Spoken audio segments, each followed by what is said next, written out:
Barty, yo soy musicólogo y profesor de Instituto de Música de la Universidad Católica. Aparezco yo en el programa porque originalmente cuando Carlos me invitó, este proyecto estaba trabajando solo. Yo llevo ya varios meses trabajando el tema del dueto como un género de música popular, pero en el momento que Carlos me invitó y mandé el título, conversaciones muy fructíferas con un colega de la Facultad de Artes, Andrés Cavalsi, profesor de la Escuela de Teatro de la Universidad Católica, y que es un gran conocedor de la música. Y ahí hablando de distintos tipos de dueto, distintas maneras de encontrarse en el dueto, me pareció que el proyecto se iba a enriquecer mucho más si colaborábamos. Entonces, por eso es que no están en el programa, pero vamos a presentar los dos un ping-pong. Esa va a ser la estructura de la presentación.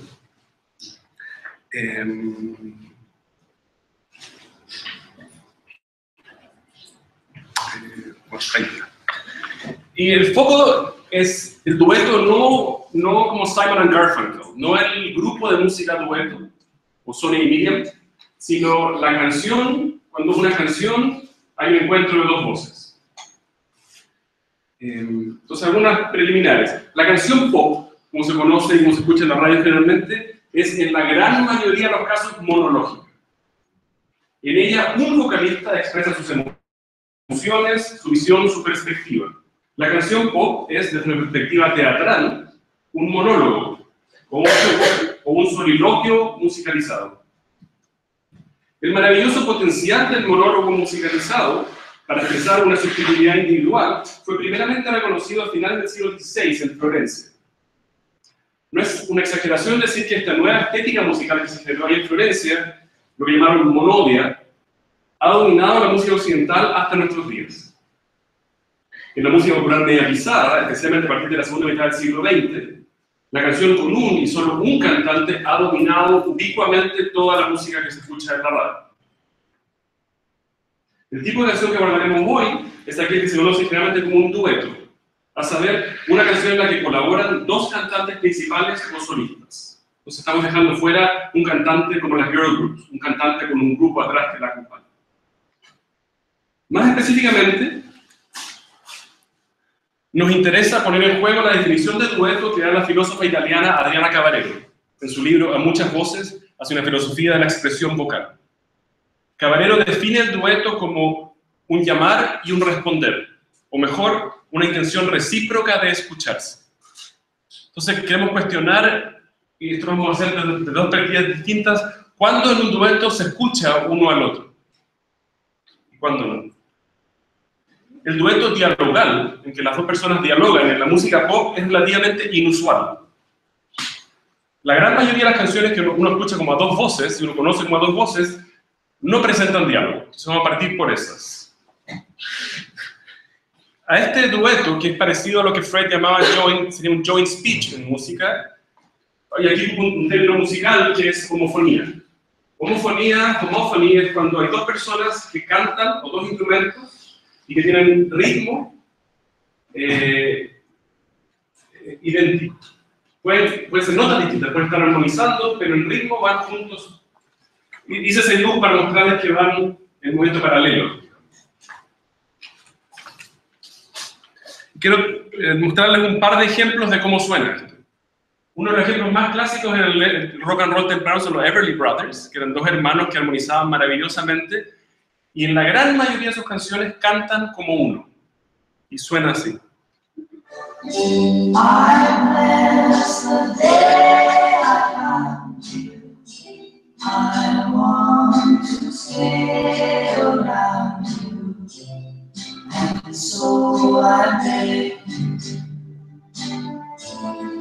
let it be me. Un ejemplo más cercano, en Brasil hay una tradición muy importante, poco conocida en Chile, pero muy importante dentro de la industria musical brasilera, que es la música caipira, que después se llama música sertaneja, que es una tradición, una música como country brasilera, que se cantan únicamente dos hombres, acompañados por guitarra, y que también es muy común que sean hermanos que armonizan y cantan como uno. Soy por mí, siendo amigo, no me escaparé. Soy mí, soy por mí, un día camino, no me escaparé.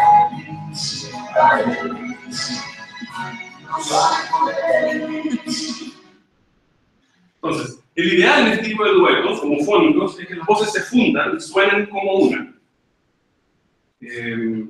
Esto presenta una contradicción interesante. Desde una perspectiva de la técnica musical, es muy difícil lograr esto, requiere mucha práctica, porque los cantantes tienen que escucharse mutuamente para afinarse y para coordinar todos los detalles de la métrica. Entonces tienen que sonar como una. Sin embargo, desde un contenido textual, el dueto homofónico no deja ningún espacio o un silencio para que un cantante escuche lo que el otro está diciendo. Existe la intención de escuchar el sonido de las palabras, pero no el significado del otro. Diálogo en este caso no hay. En el dueto homofónico los cantantes no se dirigen el uno al otro, como que se canten el uno al otro, sino que se dirigen juntos hacia el auditorio. En este sentido, el dueto homofónico es idéntico a la canción con un cantante solista. Paul McCartney de los Beatles dice que las canciones tempranas de los Beatles iban siempre dirigidas a la fan. From me to you, P.S. I love you, I want to hold your hand. O cuando Luis Miguel canta o tú o ninguna, ese tú somos todas nosotras, que como auditoras levantamos el índice, que es una cosa que hacen los fans de Luis Miguel cuando canta esa canción. Todos somos esa una que él se refiere como tú. Para lograr emocionar a la mayor cantidad de auditores, el remitente de la canción pop se construye lo más abierto posible, sin especificidades. Entonces, un tú muy general, que podríamos ser todos. Dicho de otro modo, la canción pop solista es un sistema comunicacional abierto, en el momento de la escucha, con el auditorio, cuando nos posicionamos nosotros como receptores. El dueto dialogal, que es el que vamos a hablar mayoritariamente el resto de esta ponencia, es un sistema comunicacional cerrado. Los dos vocalistas se interpelan mutuamente, es decir, hay dos emisores y dos receptores que ya están presentes en la canción misma. Esta situación produce un cambio fundamental en la manera en que el auditor se vincula con el dueto dialogal. En vez de estar siendo interpelado por el cantante, el auditor del dueto dialogal es un observador externo. Podríamos ser un voyeur que está escuchando esta dinámica de pareja que se presenta frente a nuestros oídos.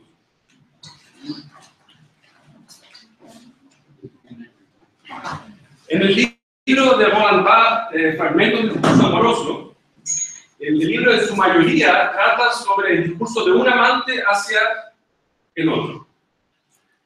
Pero hay un capítulo en que se dedica al diálogo amoroso. Y encuentro muy notable que ese capítulo, breve, se llama Hacer una escena, faire une scène. Entonces, inmediatamente hay una pareja que dialoga y se crea una escena que no existe cuando es un discurso amoroso de una carta. Quien escucha el dueto amoroso dialogar es una suerte de voyeur, como es decir, un testigo de una escena amorosa. El dueto dialogar lo entendemos como un espacio intersubjetivo. En copresencia, los vocalistas se reconocen mutuamente y sus subjetividades se definen en su encuentro tanto textual como sonoro. Entonces ahora me gustaría mostrarles algunos ejemplos de tipos de dueto dialogal. El primero, y quizá uno de los más simples, es lo que podríamos llamar un dueto antifonal. Antifonal es un concepto que viene de la Edad Media, que se oponen dos sonidos. Entonces, canto gregoriano, cantaba una persona, termina y después un grupo responde y así hay una pregunta y respuesta musical. Entonces, hay una melodía, pero separada del antiguo.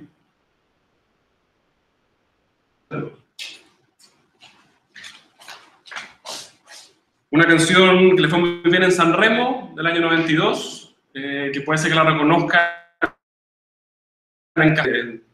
Jennifer Lopez y Marc Anthony hicieron una versión bien famosa.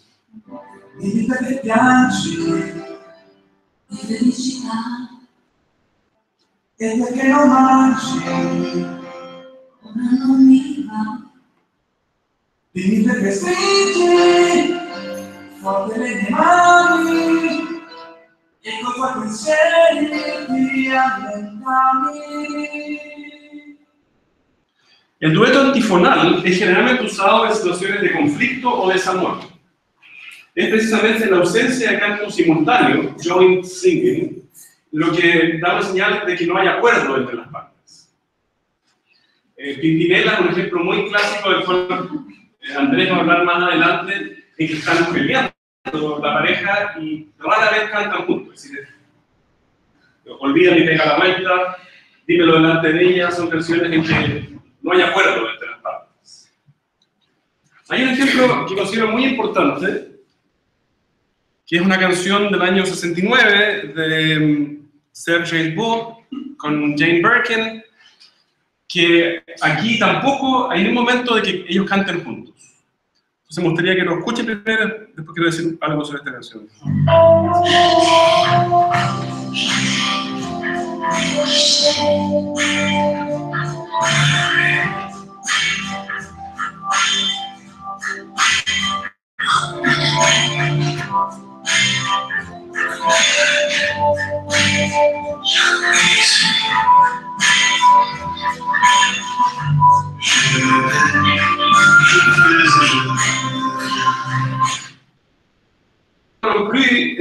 Merece una mención especial dentro de los duetos antifonales.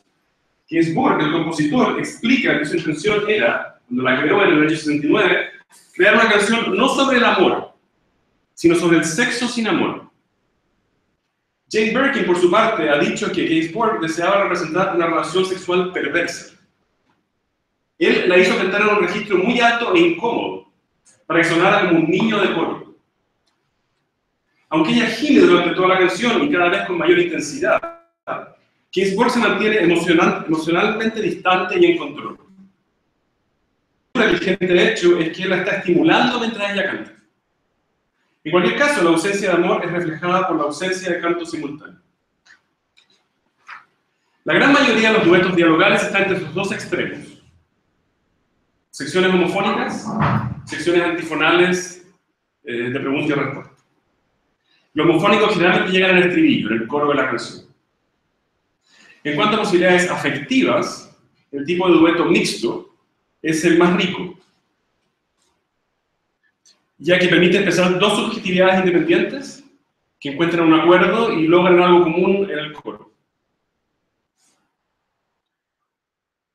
Es la música country norteamericana, en que hay muchos duetos amorosos dialogales. Y aquí tengo una definición de Simon Frick, que es un sociólogo de la música, y que dice: el dueto country es generalmente conflictual. La pareja está en conflicto, la voz femenina y la masculina presentan puntos de vista distintos, y la armonía del coro sugiere solo una tregua provisional. Y tengo un ejemplo, la canción Jackson de Johnny Cash con June Carter. We got married in a theater, under the records drop. We've been talking about Jackson ever since the fire. Y se separa.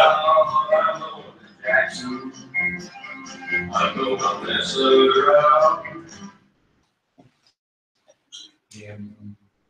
Sobre esta primera sección de la presentación, la idea era darles un panorama de posibilidades de dueto. Y dentro del tema del dueto dialogal y las posibilidades que se pueden generar de encuentro, de acción, de resolución de conflicto, va a hablar Andrés.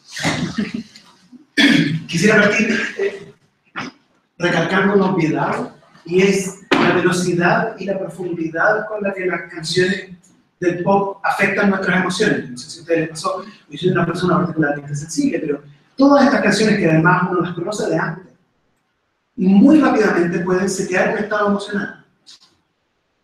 Entonces, la pregunta es, dado que el dueto dialogal, el dueto en total es escaso en la tradición del pop, el dueto dialogal es aún más escaso.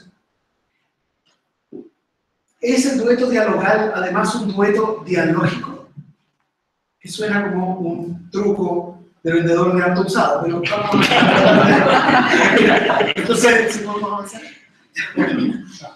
Ese es nuestro amigo Jorge Federico Guillermo Hegel. Hegel decía que la poesía dramática era la forma más elevada de poesía, porque reunía el principio objetivo y el subjetivo. No nos vamos a quedar ahí. Es verdad que también decía que las sociedades avanzadas eran las que tenían teatro y las primitivas no. Y entonces es un gran manual para saber a quién colonizar. ¿Sí? Uno llega al pueblo primitivo, que tiene teatro, no, Grillet. Entonces, pero, me está mirando, lo que nos interesa de Hegel es que hay una tradición que es la tradición dialógica de Occidente, en la cual, mediante la interacción lingüística, uno transforma al otro y es transformado por el otro.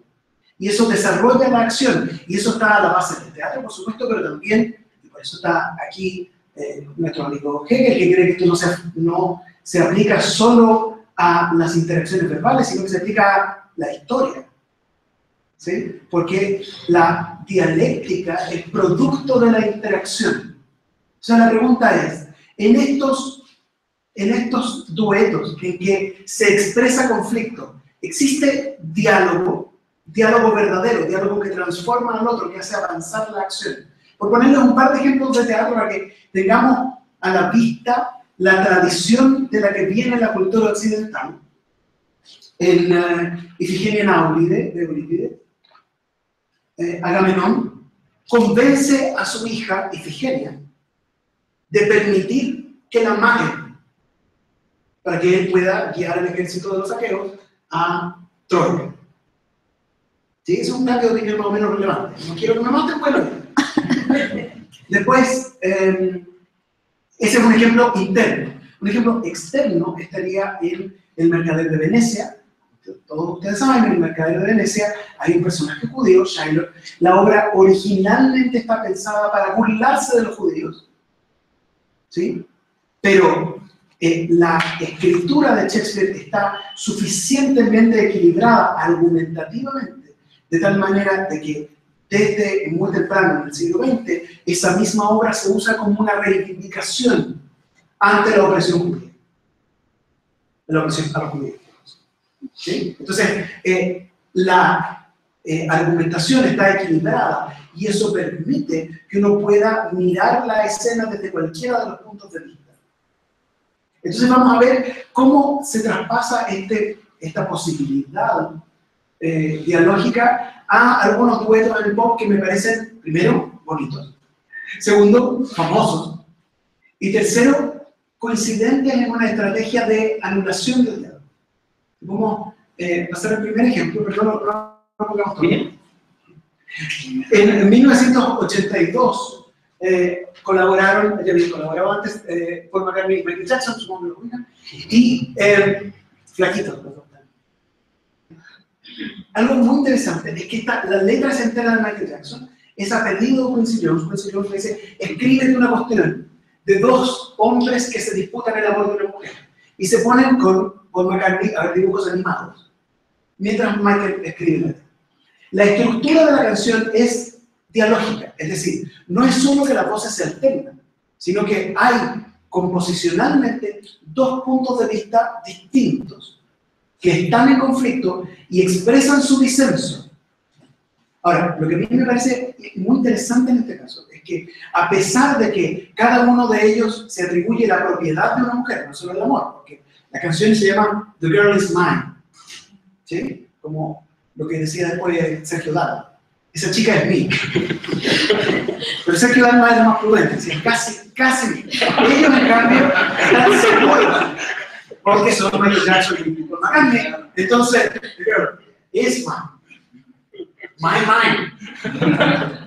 Pero a pesar de que expresan disenso, lo que me parece maravilloso, profundamente patriarcal y heteronormativo, es que la mujer no aparece, nadie le pregunta su opinión en la canción, no tiene nombre, no tiene prácticamente ninguna característica, y lo que es maravilloso es que el disenso se anula, porque se trata de dos hombres compitiendo de manera juguetona, y donde la crítica creyó ver que eso era un problema en la canción, una canción tontorrona, la condición de que estos hombres puedan dialogar. Si no, esto terminaría en cuchillazos. Entonces, esta interacción es muy virtuosa y llega incluso a un paroxismo en el cual pueden desplazarse, como nos mostraban en la exposición anterior, de la conversación al canto, de ida y vuelta, con plena facilidad, porque están de acuerdo en que la mujer no importa. Lo único que importa es que cada uno dice que es su.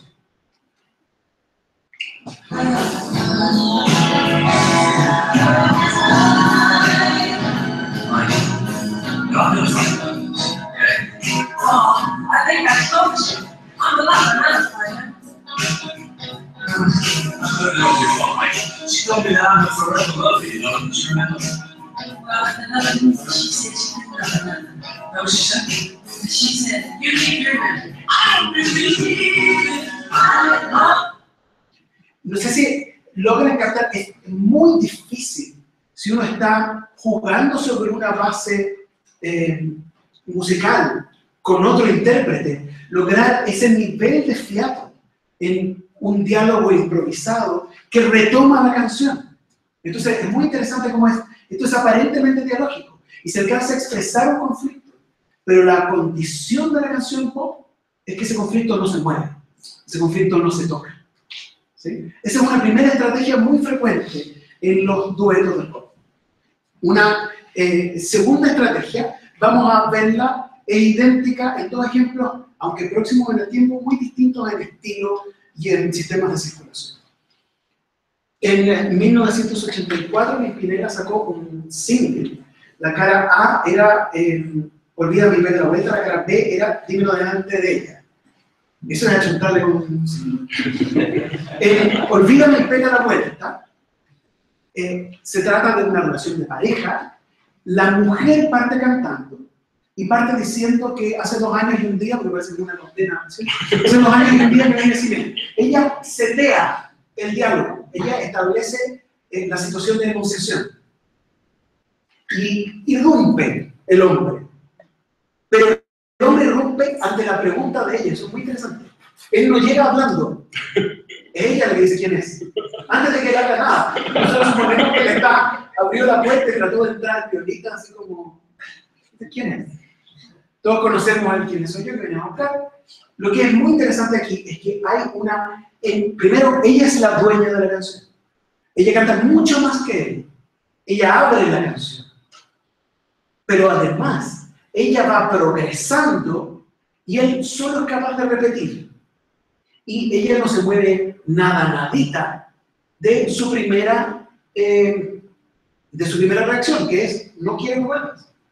Y todo el desarrollo de la canción es solo insistir en el desarrollo del mood de ella, pero sin ninguna posibilidad de cambio. Es un diálogo completamente fracasado. ¿Vamos?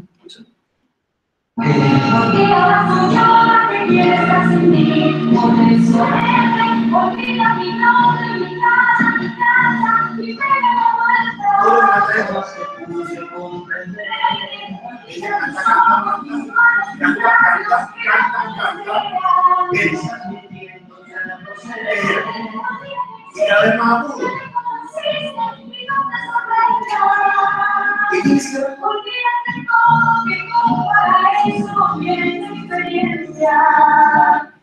Después viene una sección instrumental y después tiene una pequeña oportunidad de hablar de lo que ha hecho, de por qué se fue. Pero su explicación es muy corta y muy breve, ¿sí? De tal manera que la canción está aparentemente desarrollando un conflicto, pero al desbalancear la interacción argumentativa, nos evidencia que esta es la canción de ella. Esta es una canción para que nosotros nos identifiquemos con ella. Él tiene que ser un idiota en la canción. Es un idiota que apenas aparece. No tenemos espacio para interactuar con él.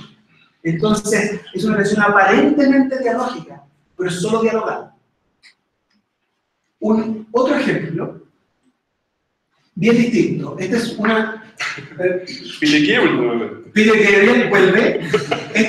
No tenía un mono, entonces consiguió aquellos. Bueno, en realidad esa canción, yo iba a hacer un mono, Después iba a hacer con Dolly Parton, eso fue mal. Esta es una versión escrita para hacer un dueto con Dolly Parton. Y entonces es muy interesante porque Peter Gabriel, que viene de una tradición distinta, se pone en la tradición del country, que es una tradición dialogal, del dueto. Dolly Parton no quiso, para eso está la amiga Kate Bush. Esta es una canción muy larga, una canción de 6 minutos. ¿Sí? Una canción muy bonita y de mucha desesperación. En ella el hablante principal es la voz de Peter Gabriel. Él está, suponemos, desempleado, desarraigado, muy angustiado. ¿Sí? Y es muy interesante porque dímelo delante de ella, ambos hablantes le hablan a quien escucha la canción, además del uno al otro.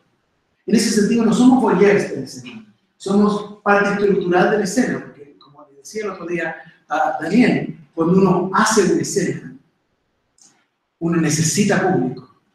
¿Sí? Incluso si uno hace una escena en privado, uno está con la plena conciencia que lo está haciendo hasta que llegue público. Entonces, en esa canción ambos nos hablan. En esta canción, Peter Gabriel le habla, suponemos, a los que escuchamos la canción, y no a Kate Bush, porque le dice solo cosas que ella ya sabe. Suponemos que tiene una relación previa. La voz de Kate Bush, en cambio, le habla a él. Entonces hay una desproporción entre quién le habla al oyente que facilita que sigamos el mood de él. Escuchemos un fragmento.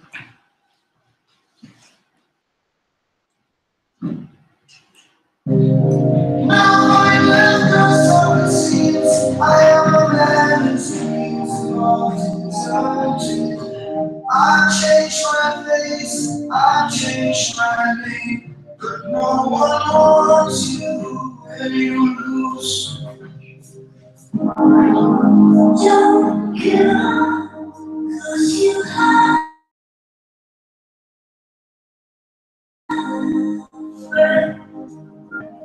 Don't give up, please. Don't give up. I know you can make it good. Though I saw it all, never thought that I could be a victim.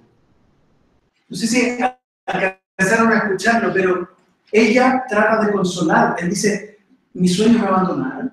Y ella trata de consolarlo y le dice, no te rindas. Y cuando él vuelve a cantar, es como si ella no hubiera cantado. Que, por otra parte, es muy injusto, explica muy bien lo que es intentar consolar a alguien.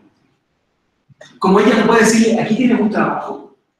Todo lo que le digan en realidad no sirve de nada. Él, un poco más adelante en la canción, no sabemos si lo que quiere es una liberación espiritual o directamente buscar suicidio. Él se va a parar en un puente.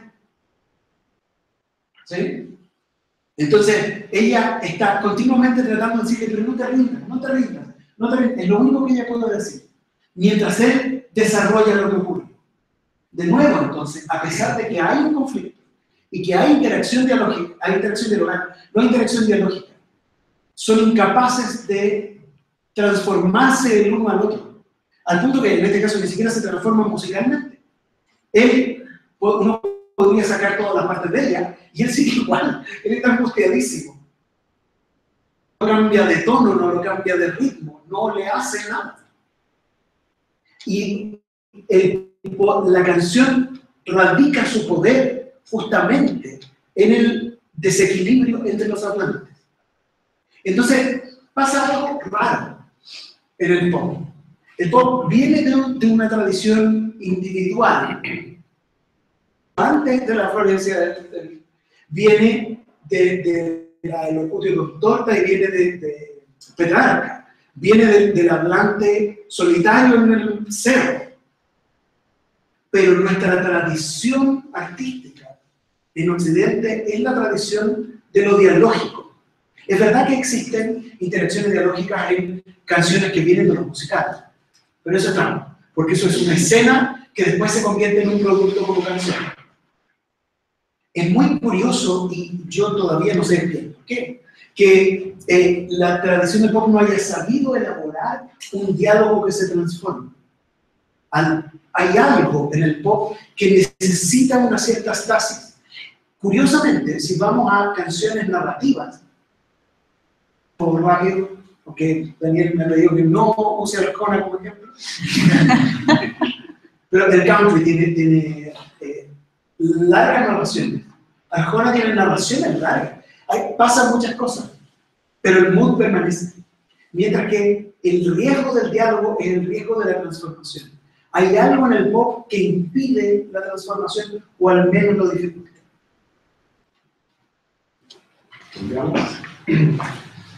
Sobre este punto, Andrés y yo no estamos de acuerdo. Y un poco lo que hace esta presentación tiene que ver con tratar de encontrar un acuerdo, y lo declaro en este momento que no lo hemos encontrado. Porque, y encontraba interesante escuchando las dos presentaciones de la mañana que me pareció algo similar entre lo que dijo Carlos y lo que dijo Fred.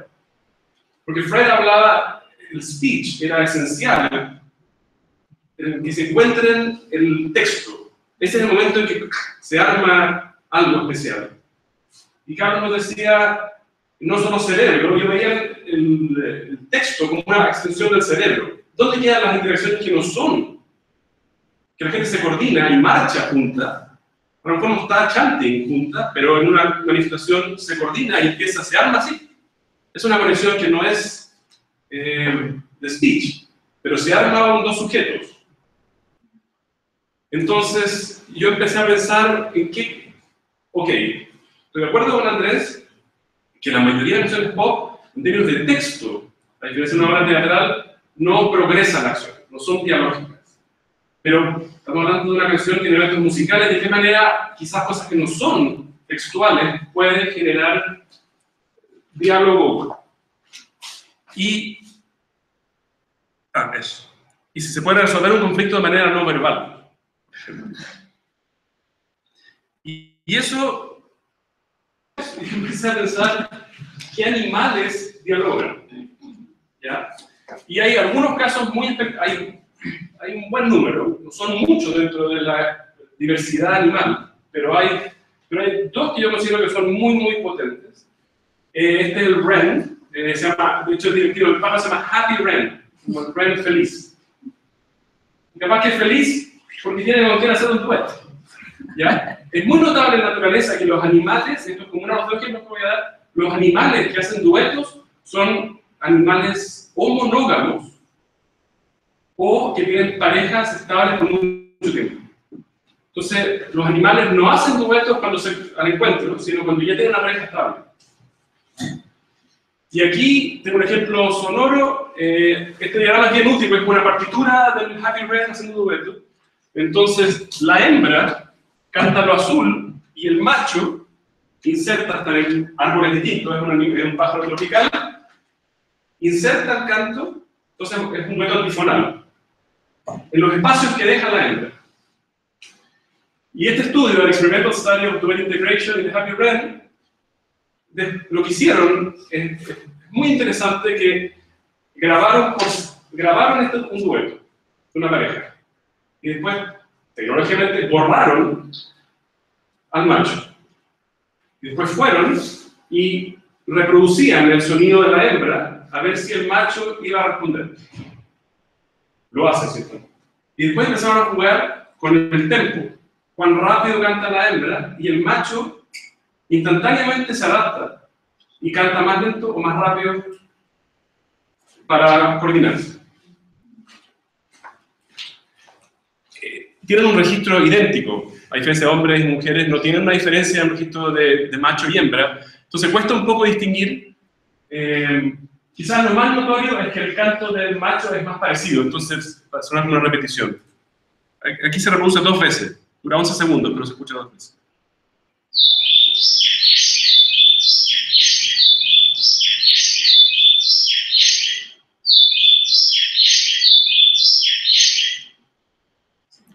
Hay que escucharlo más para poder empezar a distinguirlo, pero si uno lo escuchara así, caminando por la ciudad, uno diría, esto es un pájaro. Y son 2 es como un pocket en la música medieval, que en Mayó se hacía mucho, que alguien canta y después se mete otro y después vuelve. Y en la música andina también se hace, por las zampoñas. Y la idea de que se juntan dos zampoñistas para crear una melodía es una idea similar. Y el otro ejemplo que es claramente dentro del mundo de los mamíferos, el más impresionante, que no son los bonobos, sino son los gibbons, que también son monógamos y tienen parejas por mucho tiempo, hacen duetos y los cantan prácticamente todos los días, a la misma hora, después de salir el sol. ¿Ya? Este es un video, entonces lo van a poder ver en acción. Hay una cría dando vuelta, entonces van a ver tres, pero solamente está cantando el macho y la hembra. Y aquí también tienen un repertorio como de 30 o 40 canciones y que tienen una estructura como de canción. Empieza con una interacción como y vuelve y tiene un crescendo, se abre cada vez más rápido y llega un momento en que hay esta investigación se llama un loud call, como un grito que se hace y ahí se pone más intenso, que muchas veces lleva acrobacia física. Y van a ver que uno de ellos empieza a dar vuelta y después tiene como una caída y termina. Y esas estructuras se repiten. Y las cantan o las entonan juntos día tras día por años.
Ya.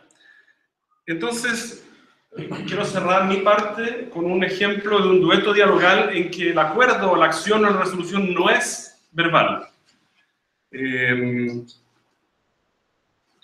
Y es la canción, hay muchas, pero este es un muy buen ejemplo, que es uno de los duetos que inició la moda de duetos en los años 80, que es un dueto entre Lionel Richie y Diana Ross, grabado en el año 81.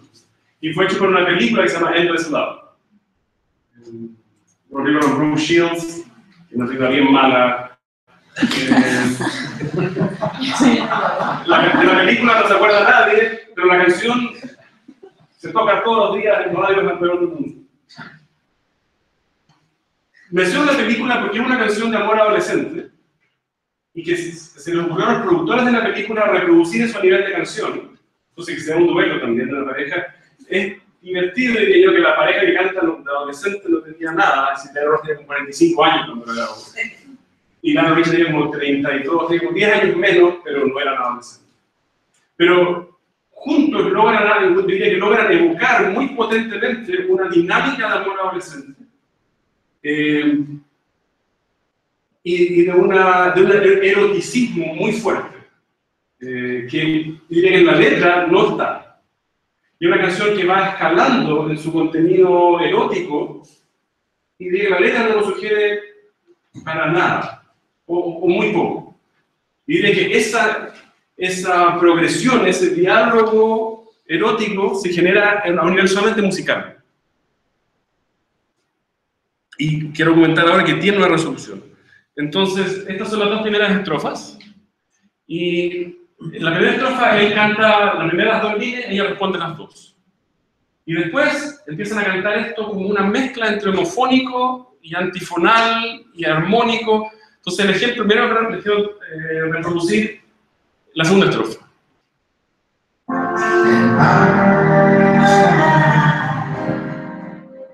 I want to share all my heart.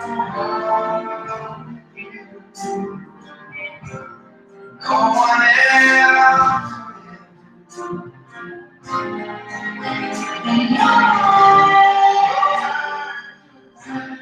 They tell me how much you care. Supongo que eso refleja muy bien la idea de que nos escuchamos. Yo hago una acción, tú haces otra, y respondes, yo digo una cosa, tú dices lo mismo, pero de una manera un poco distinta, y después nos encontramos. Es decir, que uno puede no estar viéndolo en un video musical, pero uno se puede imaginar a esta pareja que está como abrazándose. Y ese más, y la canción más que no tengo tiempo para reproducir la canción completa, recomiendo que la busquen en YouTube, en lo que se llama el puente de la canción. Después de las estrofas, hacia el final hay un cambio en la melodía, una estructura distinta. Y lo que pasa aquí, está compuesto, repite una estructura armónica, la misma, que en la canción ocurre en estos momentos, de dos acordes, mi bemol y re menor, 3 veces. Entonces, una estructura repetitiva. ¿Ya? Entonces está ahí, mi bemol, re, mi bemol, re, mi bemol, re. Y después cambia. ¿Ya? Aquí están cantando juntos. ¿Ya? Because no one can deny this love. Nadie puede negar este amor que tengo dentro. Y de hecho dice, tengo, no tenemos dentro. Y te lo daré todo, a ti mi amor, mi amor, mi amor eterno. ¿Ya? Y diría que en esta letra no hay dialogismo, no hay, dialogicidad, gracias. Sin embargo, algo pasa armónicamente. Cuando se encuentran las voces ahí, creo que se fije la del mi bemol. Lionel canta el sol y Diana canta el re. Después, cuando en el deny hay un fa y un do, que es una quinta. Pero ese do, no es tan importante los detalles, pero es la séptima del acorde, que es una nota inestable. Y la inestabilidad armónica en general, lo que la sensación que da es de tensión, algo no resuelto.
estructura expresa su idea de interacción.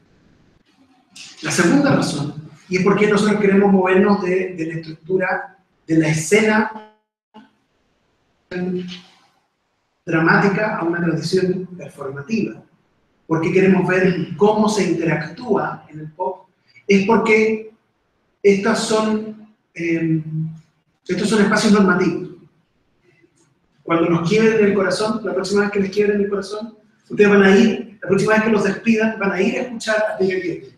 La próxima vez que expulsen a su ex amante, van a ir a escuchar a Pimpinela. La próxima vez que crean que poseen a alguien, van a escuchar a Michael Jackson y Paul McCartney. Entonces, estos son espacios que desarrollan la manera en la cual, que norman la manera en la cual entendemos nuestras emociones y la manera en la cual entendemos que debemos interactuar. Y entonces, entender qué interacciones se promueven es entender también cuáles son los espacios de colaboración o de resistencia en la postura. Muchas gracias.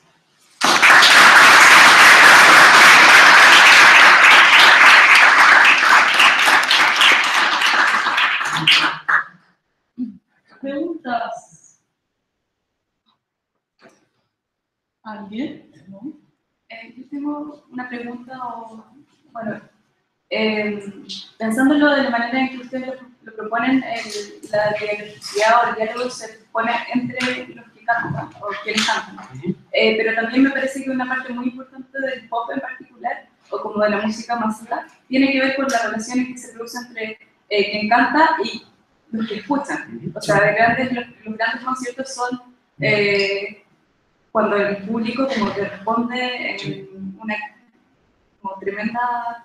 Entonces, ¿hay alguna posibilidad de expandir lo que ustedes como proponen a esta como relación entre quienes cantan o el que canta y el público? Porque en algunos casos se transforma algunas ocasiones en las propuestas en vivo en un diálogo entre el músico y los espectadores. Sí, es algo que hemos conversado. Dos cosas. Andrés me mencionó esta semana, la semana pasada, el diagrama que puse de que el dueto era un sistema comunicacional cerrado, él no estaba de acuerdo. Podría explicar eso más, pero él lo veía como que siempre al hacer una escena se está haciendo para un público. Entonces no existe, no es que se canten nunca ellos, sino que están cantando para nosotros. Primero. Segundo, una cosa es, estoy completamente de acuerdo con lo que dices en la música pop en el concierto. Lo que es notable, que nosotros no nos metimos aquí, y en otra versión, representando otras partes, ha hablado de esto, el dueto es una de las manifestaciones de la música pop más deliberadamente comerciales. ¿Ya? Estos duetos, ninguno de los que tocamos, surgen orgánicamente. La gran mayoría de las veces son para capitalizar la fama de un cantante con otro. Como Shakira y Alejandro Sanz cantan juntos, no es que ellos estaban cantando juntos, sino que las disqueras se les ocurrió juntar. Entonces, en un número muy alto de veces, los cantantes ni siquiera están juntos en el estudio. Y eso se lleva a que estas canciones muy rara vez se hacen en vivo, porque se grabaron en estudios separados, mediante tecnologías digitales actualmente, y después, si es un videoclip, se cuenta para el videoclip, y eso es todo. Entonces es una canción bien mezquina en cuanto al público, porque no deja mucho espacio. Lo interesante es que de repente, cuando son en vivo, quien hace de el otro es el público. Sí, respecto de eso, yo diría que, por una parte, no podíamos expandir hasta el infinito el objeto de estudio. Pero a mí me llama la atención del pop dos cosas. Primero, la cualidad vertical de la comunicación en la canción popular, incluso cuando se producen malos entendidos. Por ejemplo, cuando Américo canta que levante la mano, está diciendo que nadie debería levantar la mano. El contenido lingüístico es eso. A todos nos han quebrado el corazón, entonces no deberíamos levantar la mano, pero todos levantamos la mano porque seguimos la instrucción. Entonces hay una cualidad vertical de la canción popular en la cual nosotros obedecemos, todo 1, 2, 3, todo para arriba. Y vamos todo para arriba. Y por otra parte, es parte de esa misma cualidad vertical, es que muchas veces la función apelativa cancela la respuesta. Pienso, por ejemplo, probablemente sea el caso más distintivo en canciones como la de José Luis Perales y como el silencio estructural a la canción, nosotros no podemos responder. Él nos pregunta, ¿y cómo es él? Y nosotros nos podemos decir bajito, de ojos azules, entradito en carne, porque eso anularía la ambigüedad estructural de la canción. Entonces el silencio de la respuesta es muchas veces estructural. Eso lo hemos pensado también, pero estamos tratando de ir de a poco, porque a propósito de lo que decía del joint speech, hay muy poco publicado sobre duetos y colaboraciones en general. Son atípicos, pero por otra parte muy distintivos, y es muy curioso la poca respuesta teórica que tenemos.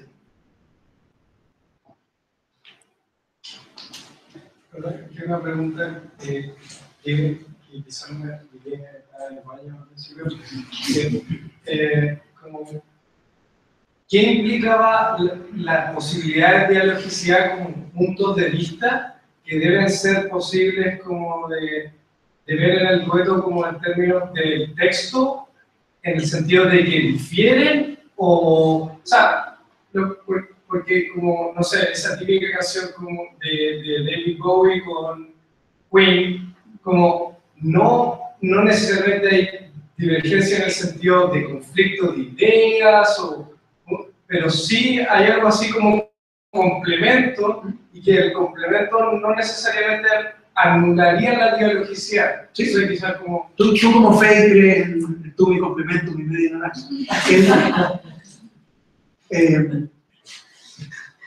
No es necesaria la expresión del conflicto para poder establecer un entorno dialógico, pero sí de la divergencia, de que poder establecer que uno es un otro del otro para poder decir que hay diálogo. Lo que a mí me parece sorprendente, es distinto el caso de Under Pressure, es un caso bien particular, pero en general hay muy poca transformación a lo largo de la canción. Lo que traté de mostrar en los ejemplos es cómo se resistían el mismo punto de vista y no había, al parecer, la posibilidad estructural de transformar al otro a lo largo de la canción, que es lo que también mostraba que musicalmente ocurre, aunque no ocurra lingüísticamente. A mí me llama la atención que no ocurra lingüísticamente. Ok, podríamos decir, la construcción de Pimpinela es una construcción precaria lingüísticamente, pero no sé, pero que tiene más herramientas, hay esta palabra, es bien sofisticado, y sin embargo se sostiene, no hay cambio posible aparentemente, cambio lingüístico, y eso es por lo menos curioso.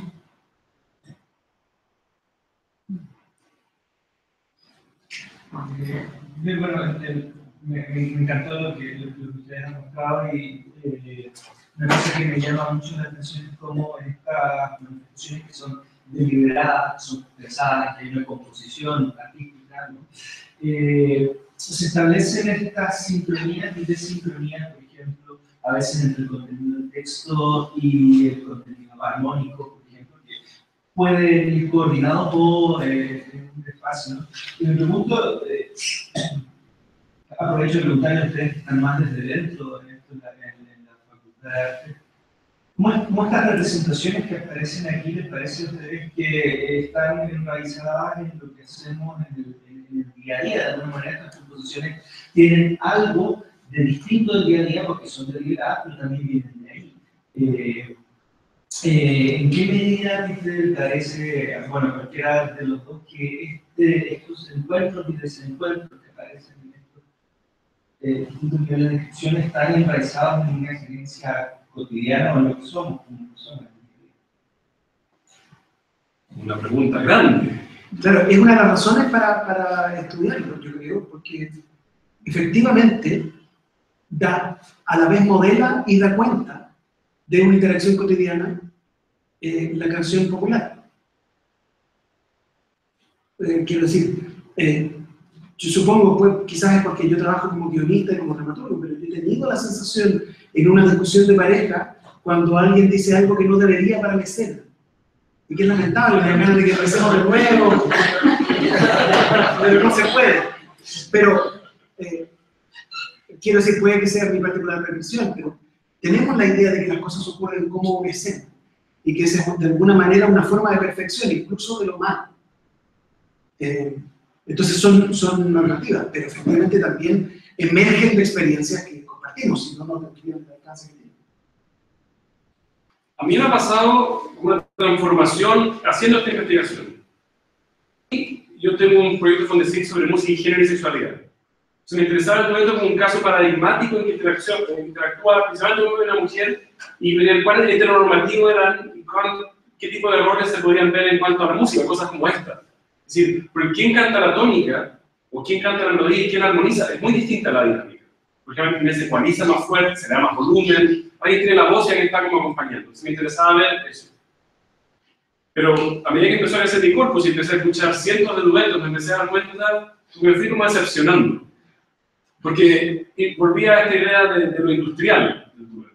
Yo trabajo en música industrial, ese no es mi problema. Pero que en estos duetos, como están muy dirigidos por una cosa, digamos, no estética, no de tratar de mostrar cómo las parejas se relacionan, la mayoría de las veces el que tiene el poder de la tónica, del control, es el artista más famoso. Entonces, si es Shakira o Alejandro Sanz con Alicia Keys, y es para un repertorio, si lo graban para América Latina, Sanz lo va a tener. Si en Estados Unidos, lo va a tener Alicia Keys. No son decisiones que uno podría decir que reflejen una cosa artística o una expresión más profunda. Y de esa manera he empezado a revisar los duetos y la gran mayoría son muy pobres. Por ejemplo, la tortura, que ustedes conocen de Shakira o Alejandro Sanz, habla de tortura. Una palabra muy, muy potente. Se supone que él fue infiel, pero uno no escucha a Shakira sufriendo. Él le da un poco lo mismo, y dice que nada en la melodía, armonía, algo sugiere que esta se parece y remotamente a lo que uno siente cuando le pasa eso. A mí al revés me parecía interesante de esa misma canción. No la quisimos poner porque es muy mala.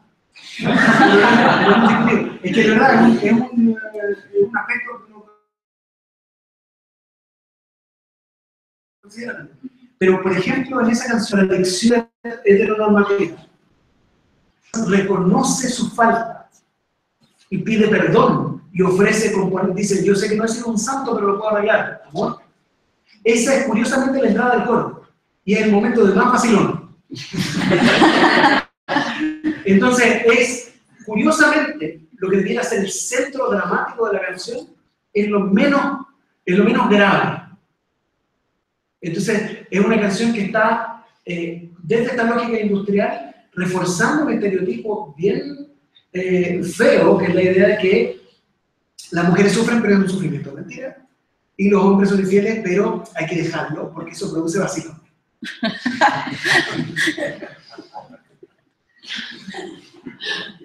Es que te tengo que trabajar con eso. Me ha reído mucho así. Entre otras cosas, muy profundas. No sé si han investigado, pero en otros géneros musicales que no sean pop, ¿qué tipo de biologicidad? Como los conciertos, por ejemplo, el violín y el de orquesta. O quizás en otros géneros, no sé, la ópera, como... Sí, yo, una parte, mi objeto era el pop, pero inevitablemente fui a la ópera, porque la ópera aparece, y obviamente, también es sorprendente que el dueto operático tampoco ha sido estudiado. El ensamble, cuando se habla de ensamble en ópera es cuando hay más de dos, cuando hay 3 o 4. Se habla mucho que Mozart es un espectacular compositor, de ensamble, Verdi también, etc. Son los grandes compositores hacen ensamble. Pero el dueto queda como a mitad de camino. Yo cuento que el referente más potente para algo como esto es la ópera barroca. Una ópera no muy conocida, pero se escuchan óperas de Händel. En Händel generalmente hay muy poco texto. Es parecido a esto, ¿no? El texto no te dice mucho, pero hay una riqueza muy potente en cómo interactúan vocalmente. Cuando una voz se mete dentro de lo que está haciendo la otra, cuando están juntas. O sea, en el barroco es mucho más que en el clasicismo. Con Mozart y en adelante, ahí empieza a entrar más una cosa, hay una preocupación más porque el dueto tenga acción y avance, progrese el conflicto. En la ópera barroca es puro sentimiento, puro emoción. Y de la ópera, uno llega realmente al musical, y al film musical. Yo miraba un poco Ginger Rogers y Fred Astaire, de qué manera cuando ellos cantan y bailan además, porque hay un dueto ahí a 2 niveles, pero ahí la verdad como que decidí parar, porque, o las películas de Disney, por ejemplo, que hay muchos personajes, La Bella y la Bestia, que cantan juntos, pero Andrés me recuerda que eso es hacer trampa, porque ahí es claramente una escena teatral que después pasa a los rankings pop. ¿Tú tenías en mente otro? No, eso. Me quedé un poco en esta capacidad de transformar en el diálogo, que en el pop, o sea, hay muchos ejemplos en que no se da, pero no sé si en otros tipos de música sí se puede dar ese poder un poco más transformador. Sí, en el musical se puede solamente y en la ópera también. Todo el tiempo. Y las canciones que vienen de los musicales, Disney siendo una variante particularmente didáctica del musical, es muy evidente que se produce esta evolución dialógica. En canciones como, por ejemplo, Samba del Carnaval o Samba para olvidar, ¿conoces? Sí. Ya. Que me pasa que, por ejemplo, esas canciones uno las escucha de una persona. Bueno, porque para mí la letra es poesía, esas letras son poesía, y las escucha una persona cantándola sola y la cosa que está sucediendo a esa persona. Pero después cuando uno escucha versiones como de, no sé, de Torres con la Mercedes Sosa o de, ya, igual la misma letra resulta que le está ocurriendo a estas 2 personas. Y mi pregunta es si en realidad basta con que cambien los timbres para que se produzca este diálogo, o qué pasa, o en realidad están compartiendo la misma cosa, o qué es lo que sucede cuando se juntan las 2 cosas, realmente igual son una sola cosa. Entonces a mí me fascina, pero me confunde, porque no sé qué es lo que pasa. A nosotros también. Yo diría que una cosa que pasa por lo menos es que cuando uno escucha, por ejemplo, a Mercedes Sosa y Diego Torres, lo que uno escucha es la canción y Mercedes Sosa y Diego Torres. O sea, hay, como decía Daniel, los duetos son fuertemente industriales, y entonces muchas veces lo que cuentan es la historia del encuentro de estas dos leyendas, como Lady Gaga y Beyoncé, mucho más que el contenido de la canción, musical o no. Lo que se espera es ver ese encuentro, y son en ese sentido, eso es lo que se explota, esta reunión de 2 que son leyendas. Lo hemos considerado de todas maneras. El playlist que tenemos muchos duetos, como los discos de José, por ejemplo, Frank Sinatra. Y ahí es algo que tenemos que meternos, porque hay un rango bien grande. Si hay canciones que uno siente que no hicieron nada, simplemente dijeron, canto esto yo, no pensaron, no se da cuenta que no hay un pensamiento estético de generar una obra musical nueva. Es decir, estoy pensando Sosa con Cerati, la Zona de Promesas, que es una canción de Cerati, es una de las canciones más emocionantes de Cerati, que le canta a su mamá. Si su mamá sabe bien que perdió una batalla. Y hay una voz, ella suena como su madre. Entonces esa canción agarra una potencia que la versión original no tiene. Un diálogo entre una madre y un hijo. Y eso puede ser un diálogo muy potente sin cambiar ni una palabra, si se piensa y se hace bien. Primero que nada, felicidades, realmente muy buena discusión. Pues, más que abrir el comentario de algunas cosas que se me vinieron a la mente y me presentaron. Tomando también una cosa que está acá. Me hizo recordar una frase célebre de Borges respecto a la censura. La censura porque una verdad. Por lo siguiente, porque tú explicaste acá que esto evolucionaba, esto del ser, que no te acordás, con mencionaste un grado de coincidencia en la palabra aquí, que es muy coincidente con lo que hablaban ustedes de la cosa esto del más, de cosas y más. Y eso me hizo pensar lo siguiente, que si yo leo esto, porque ustedes han estado mostrando un poco como el lenguaje y el texto, por un lado, y la parte musical, por otro lado, pero lo que ustedes muestran ahí es precisamente una coincidencia, en el fondo, según yo entendí, entre la parte musical que progresa desde la voz, que es muy importante, solamente se entendí bien, no solamente la voz, y con el texto en ese caso sugiriendo algo que no se puede decir en el texto, porque una historia adolescente, etc. ¿Sí? ¿Estoy de acuerdo? Sí. A lo que voy, no pregunto si un comentario, sabía muy bien que me hace pensar en cómo pueden interactuar otros elementos musicales más complicados, con estas cosas de texto en términos de